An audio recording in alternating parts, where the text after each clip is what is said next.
Jumpa lagi di channel Skysun Solution.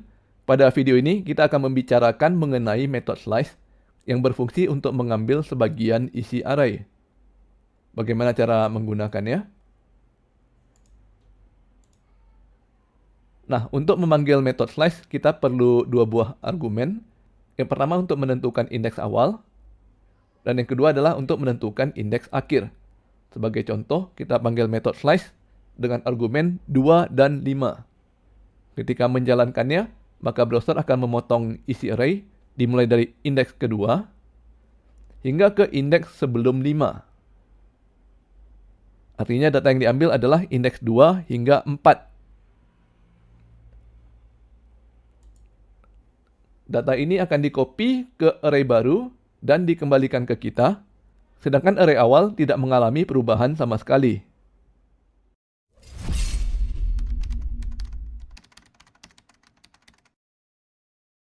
Kita coba prakteknya. Saya telah menyediakan satu buah kode JavaScript sederhana yang isinya adalah deklarasi variabel array1 dengan isi huruf A hingga J. Kalau kita jalankan di browser, maka kita bisa melihat bahwa kita memiliki array1 yang isinya adalah 10 huruf, dimulai dari A hingga J. Dan kita bisa melihat nomor indeks dari masing-masing huruf. Sekarang misalkan kita panggil metode slice.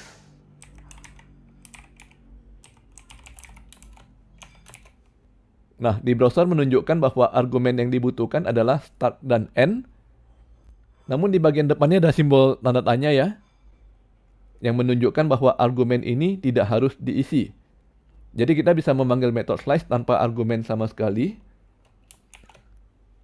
Dan sebagai hasilnya, kita mendapatkan satu buah copy lengkap dari seluruh isi array. Kalau misalkan kita simpan hasil metode slice ini ke dalam variabel array2, maka perintahnya menjadi let array2 sama dengan array1.slice. Dan kita mendapatkan array2 yang isinya 10 huruf dari A sampai J. Dan kalau kita bandingkan apakah array1 dan array2 adalah array yang sama, maka kita mendapatkan jawaban false. Artinya mereka adalah array yang berbeda. Kita coba lagi. Misalkan kita hendak mengambil huruf dimulai dari E. Kita lihat E memiliki indeks nomor 4. Maka kita panggil metodenya array1.slice. Argumen pertama adalah angka 4. Kalau kita langsung menutup metode tanpa memberikan argumen kedua, maka kita mendapatkan hasil dimulai dari huruf E hingga ke bagian akhir array. Kalau misalkan kita hendak berhenti di huruf G, maka kita lihat lagi indeks dari huruf G. Angka 6 ya, artinya kita harus menambahkan 1 menjadi 7 sebagai argumen kedua.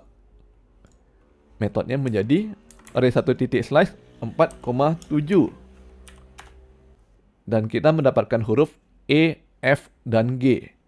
Perhatikan bahwa array1 tidak mengalami perubahan. Yang menariknya lagi dari metode slice, kita bisa menggunakan angka negatif sebagai argumen pertama untuk mengambil elemen array dimulai dari belakang. Misalkan kita hendak mengambil dua elemen terakhir dari array, maka kita ketikkan array1.slice minus 2. Dan kita mendapatkan hasil I dan J. Selanjutnya kita akan membicarakan mengenai metode splice. Metode ini mirip dengan metode slice. Kita mengambil sebagian dari isi array, namun ada satu perbedaan mendasar. Pada splice, bagian yang kita potong benar-benar dikeluarkan dari array, sehingga array asal menjadi berubah. Untuk menggunakan splice, kita bisa menggunakan dua argumen. Yang pertama untuk menunjukkan indeks awal yang hendak dipotong, dan argumen kedua menunjukkan jumlah elemen yang hendak kita potong. Sebagai contoh, kalau kita memanggil metode splice 2,3, maka kita memotong array dimulai dari indeks kedua sebanyak 3 elemen. Artinya mulai dari huruf C, D, dan E. Ketiga elemen ini akan dikeluarkan dari array. dan dikembalikan sebagai return value. Kemudian elemen di belakang array akan menutupi bagian yang kosong, dan terakhir komputer menyusun ulang nomor indeks dari kedua array. Kita refresh browser dan mulai dari awal lagi. Saat ini kita memiliki variabel array1 yang isinya 10 buah string dari huruf A hingga J. Misalkan kita hendak memotong array ini dimulai dari huruf D. Kita lihat huruf D berada di indeks 3. Jadi kita panggil metodenya array1.splice. Argumen pertama adalah 3. Nah, pada metode splice, argumen pertama harus diisi ya, sedangkan yang kedua dan seterusnya bersifat opsional. Kalau kita tidak mengisikan argumen kedua, maka komputer akan memotong array dimulai dari indeks 3 hingga seluruh elemen di belakangnya. Namun kalau kita mengisi argumen kedua,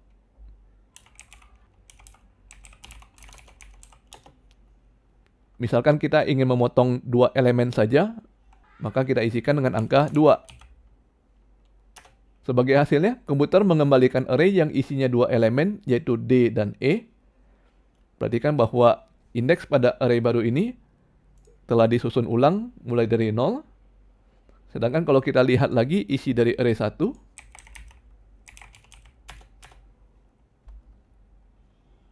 ternyata sudah mengalami perubahan ya. Huruf D dan E sudah tidak ada lagi, dan nomor indeks juga telah disusun ulang. Penggunaan metode splice ini lebih fleksibel, karena bisa juga kita gunakan untuk mengubah dan menambahkan data baru. Sebagai contoh, kita refresh lagi browser, dan kita mulai dari array 1 yang isinya 10 data. Misalkan kita hendak menghapus mulai dari huruf C sebanyak 5 data, maka perintahnya menjadi array1.splice 2,5. Nah, yang menariknya dari metode splice ini, setelah argumen kedua kita bisa menambahkan banyak argumen berikutnya, dan akan digunakan sebagai data yang akan dimasukkan di posisi array yang kita hapus. Misalkan kita hendak menambahkan data string 1, 2, dan 3, maka kita tinggal tambahkan ketiga data itu sebagai argumen tambahan pada metode, dipisahkan dengan tanda koma. Maka perintahnya menjadi array1.splice dalam kurung 2,5, 1, 2, 3. Setelah kita jalankan perintah tersebut, kita periksa lagi isi array 1. Maka isinya menjadi AB123 HIJ.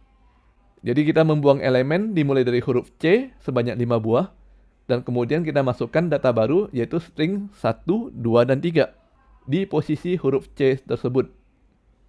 Dan perhatikan bahwa indeks pada array sudah secara otomatis disusun ulang.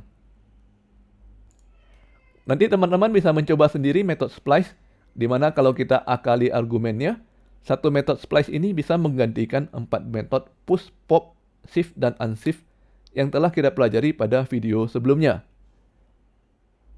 Oke, sampai di sini dulu video kita kali ini. Jangan lupa subscribe ke channel Skysen Solution untuk mendapatkan informasi terbaru dari kami. Dan sampai bertemu lagi di video berikutnya.